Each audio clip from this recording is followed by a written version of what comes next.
મિત્રો, મજામાં તો છો ને? અત્યારે વરસાદ પૂરજોશમાં ચાલી રહ્યો છે. આપણે ક્યાંક ને ક્યાંક આવું બોલતા હોઈએ છીએ કે મને બચાવો તો હું તમને બચાવીશ. અને આ શબ્દો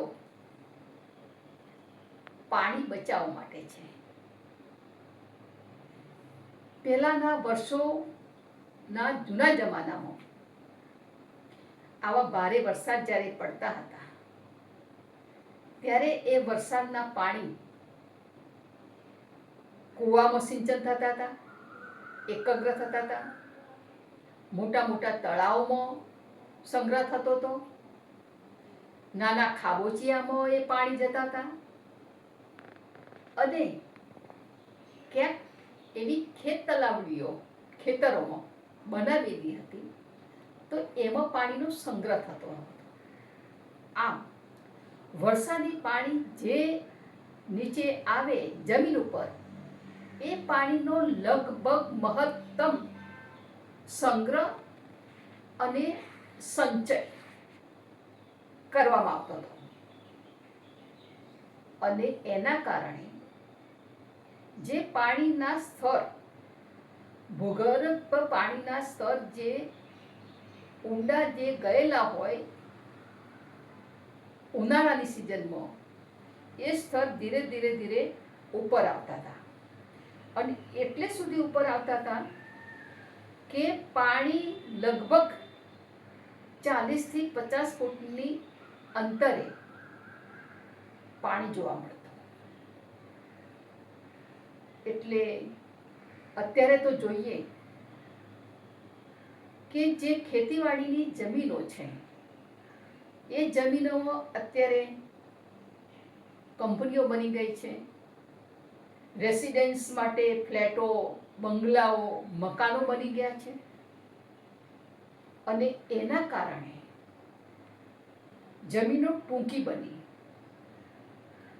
અને જમીનો જ્યાં ટૂંકી બની એના કારણે જે વરસાદી પાણીનો જે રીતે સંગ્રહ થવો જોઈએ, જે રીતે જમીનમાં એ પાણી જવું જ જોઈએ, એ પાણી ઓછા પ્રમાણમાં જાય છે.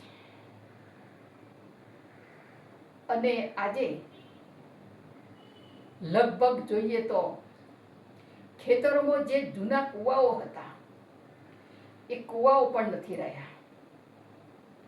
ગામડે ગામડે જે તળાવો મોટા વિશાળ પ્રમાણમાં હતા, એ તળાવ પણ આજે લગભગ ક્યાંક જોવા મળે છે. અને ખાબોચિયા જે હતા એ ખાબોચિયા પણ હવે નષ્ટ થઈ ગયા છે. અને એ સમયે આ બધા જે પાણીના જે સંગ્રહો થતા હતા, એ સંગ્રહો ખેડૂતો ખેતીવાડી માટે ઉપયોગ કરતા હતા. સાથે એ પાણી એટલા સ્વચ્છ રહેતા હતા કે જે પાણી પીવા લાયક હતા. અને એ પીવાના ઉપયોગમાં જ એ વખતે બધા લેતા હતા. પરંતુ આજે આપણે જોઈએ તો શહેરીકરણના વિસ્તારો, એના ઝોન વધી રહ્યા છે. એટલે જે વરસાદી પાણી આવે છે એ વરસાદી પાણી ફેલાઈ જાય છે. કોઈ એવી જગ્યા નથી કે જે એ પાણીનો સંગ્રહ થઈ શકે અને ભવિષ્યમાં એનો ઉપયોગ કરી શકાય. ચેક ડેમો છે, મોટા મોટા નદીઓ પણ છે, અને મોટા મોટા વિશાળ તળાવો છે. એમાં પાણીનો સંગ્રહ થઈ રહ્યો છે.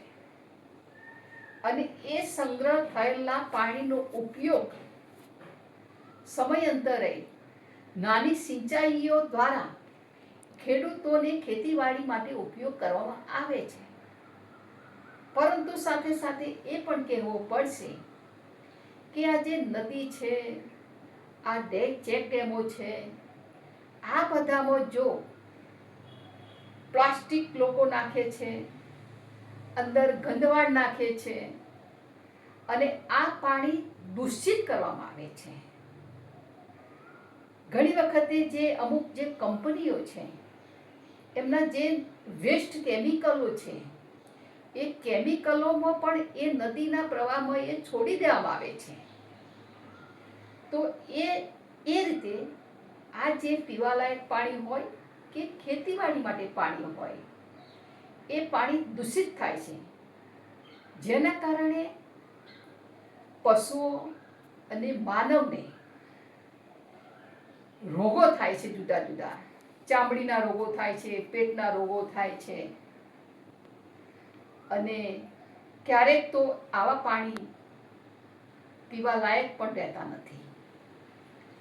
તો આપણે એક નાગરિક તરીકે એક સ્વચ્છ અને સમજદાર વ્યક્તિ તરીકે જો આપણે આવા જાહેર સ્થળોએ જે પાણીનો સંગ્રહ કરેલો છે, નદી છે, નાળા છે, મોટા તળાવો છે, ચેકડેમો છે, ત્યાં પ્લાસ્ટિક નાખીએ નહીં અને ફેક્ટરીઓના જે દૂષિત જે કેમિકલ છે એમાં જવા ના દઈએ તો એ પાણી ખૂબ જ શુદ્ધ રહેશે, ખેતીવાડી માટે રહેશે અને પીવા લાયક પણ રહેશે.